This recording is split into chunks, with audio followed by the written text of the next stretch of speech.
Olá, eu sou a Carla Benevides e este é o programa Argumento. O Senado aprovou um projeto que revoga a Lei de Segurança Nacional e cria um capítulo no Código Penal com os crimes contra a democracia. O projeto é de autoria do deputado Hélio Bicudo, foi apresentado em 1991 e foi relatado aqui no Senado pelo senador Rogério Carvalho, do PT de Sergipe, que está aqui conosco. Senador, muito obrigada pela sua participação aqui no programa Argumento. Satisfação é minha estar aqui. Senador, a Lei de Segurança Nacional é uma lei antiga, né? Uma lei da época da ditadura. O que ela previa e por que era tão necessário revogar essa lei? Bom, essa lei ela substituiu o ato institucional número 5 e ela tinha como principal característica tipos penais abertos que permitia qualquer tipo de interpretação, desde abuso de desacato à autoridade, coisas que não faz sentido numa democracia, né? Então, ela representava uma certa posição autoritária do Estado em relação ao cidadão e em relação às instituições democráticas como um todo. Então, a revogação dela é importante para a gente recolocar no debate institucional brasileiro um novo instrumento que possa regular as relações entre o Estado e a sociedade numa democracia plena. Por isso que a gente revoga e cria o título 12 no Código de Processo Penal, aí tipificando quais são os crimes que atentam contra o Estado democrático de direito, né? Quais são esses crimes? Nós temos o crime de atentado à soberania, que é negociar com o governo ou grupo estrangeiro em desfavor do Brasil. Atentado à integridade nacional, são crimes voltados para a separação do território nacional. Crime de espionagem, né, que ele já se auto-explica. Abolição violenta do Estado Democrático de Direito. Aqui é tentar, com o emprego de violência ou grave ameaça, abolir o Estado Democrático de Direito, impedindo ou restringindo o exercício dos poderes constitucionais, o que nós vimos com o Daniel Silveira, né, que foi uma tentativa, uma agressão a um poder constituído, tentando usurpar ou tirar a prerrogativa que esse poder, o legislativo, o executivo ou o judiciário, tem no Estado de Direito, no Estado Democrático de Direito. Golpe de Estado é um outro crime. Interrupção do processo eleitoral, ou seja, tentar interromper com força ou com abuso, com uso de força ou por qualquer meio violento o curso de um processo eleitoral é um crime contra o Estado Democrático de Direito. Comunicação enganosa em massa, que é promover ou financiar pessoalmente ou por intermédio de interposta pessoa mediante uso de expediente não fornecido diretamente pelo provedor de aplicação de mensagem privada, campanha ou iniciativa para disseminar fatos que sabem verídico, capazes de comprometer o processo eleitoral, que é, por exemplo, na eleição de 2018, foram divulgados fatos que influenciaram o eleitor. E isso compromete a compreensão do eleitor sobre os candidatos e as propostas do candidato e acaba interferindo na rigidez do processo democrático. Então, esse é a violência política, né? Restringir, impedir ou dificultar com o emprego de violência física, sexual, psicológica ou exercício de direitos políticos a qualquer pessoa em razão de sexo, raça, cor, etnia, religião ou procedência nacional, também é um crime contra o Estado Democrático de Direito. Aqui, neste caso, um partido político pode entrar subsidiariamente ao Ministério Público com ação, crime de sabotagem e atentado a direito de manifestação, que é uma grande inovação e que foi um dos temas mais questionados pela base do governo. Por quê? Numa sociedade democrática, a população vai se organizar através de atos públicos para reivindicar consolidação de direitos, né? Ou o direito à saúde decorreu de quê?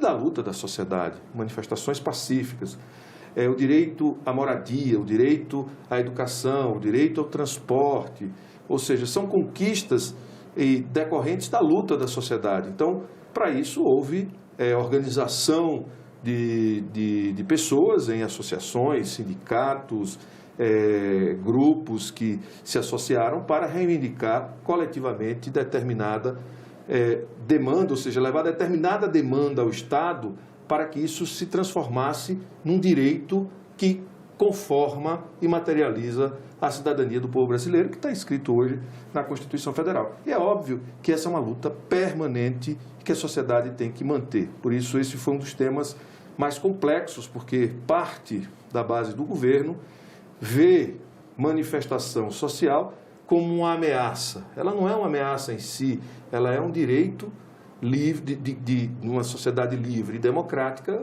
A livre manifestação, ela tem que ser protegida, inclusive, pelo Estado. Senador, o que deixou de ser crime? Deixou de ser crime, por exemplo, no caso, tudo aquilo que estava na Lei de Segurança Nacional, como, por exemplo, você interpelar uma autoridade pessoalmente, numa conversa, se ele entendesse que você estava desacatando, crime de desacato deixa de ser um crime, certo? Porque os tipos penais que existiam na Lei de Segurança Nacional, eles eram tipos penais abertos que permitiam a interpretação livre de quem aplicava ou de quem solicitava a aplicação da lei. Então, por exemplo, desacato à autoridade deixa de ser um crime com pena, com reclusão, manifestar opinião, como, por exemplo, aqui em Brasília, teve um ativista que ficou preso há alguns meses, eu me esqueci o nome dele, por manifestar opinião, né, contra o governo. Então, a livre manifestação e a livre expressão do cidadão ou de organizações deixa de se tornar um crime, desde que não agrida, desde que isso não seja um atentado violento às instituições democráticas. O que é um atentado violento?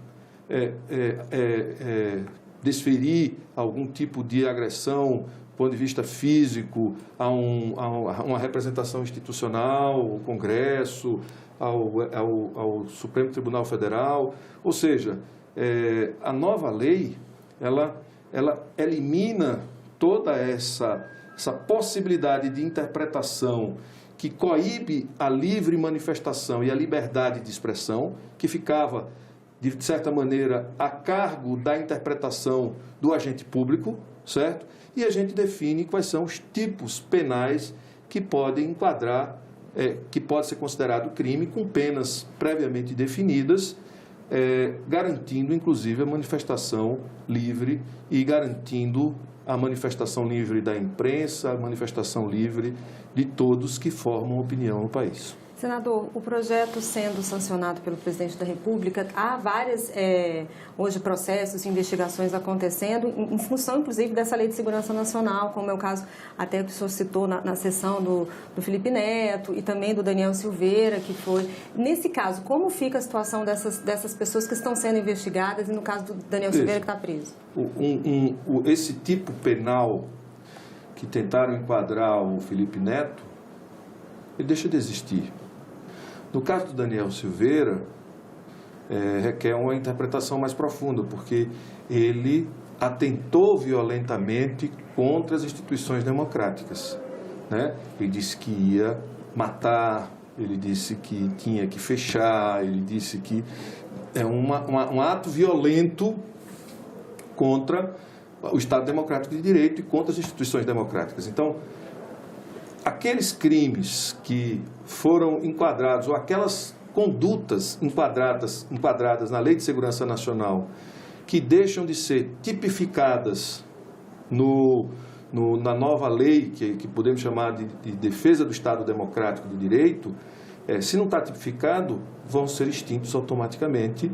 E aqueles casos que podem ser enquadrados na nova tipificação permanecerão, só que agora com uma definição clara de qual é a pena que uma pessoa que tenha ou que tem uma conduta que é criminosa, como, por exemplo, atacar uma instituição republicana, promover um ato com o objetivo de golpe, instigar as Forças Armadas a dar um golpe, certo? Tudo isso passa a ser tipificado e isso passa a ter uma pena prevista na nova lei, no projeto de lei 2108 de 2021. Senador, durante a sessão foi mencionado muito pelos senadores que o desfile, né, de tanques que houve, das Forças Armadas que houve no dia da votação, inclusive votações importantes aqui no Congresso. Queria que o senhor comentasse um pouquinho sobre essa situação que aconteceu. Bom, primeiro, as Forças Armadas fazerem manobras, elas são absolutamente naturais. A questão é o presidente da República tentar usar isso como forma de intimidar ou de tentar mostrar que tem ao lado dele uma força militar para fins políticos. Isso é uma ação reprovável e uma ação que dialoga com a nova lei. Ou seja, quando um ministro diz que um processo que, se não for de determinada forma, o modo de eleição, não haverá eleições, ele está cometendo um crime de atentado violento contra o processo eleitoral, que tem uma pena. Percebe? Então, o ministro Braga Neto, por exemplo, na vigência dessa lei, ele teria incorrido num crime que está previsto nessa lei. Senador, a expectativa de sanção e veto dessa proposta?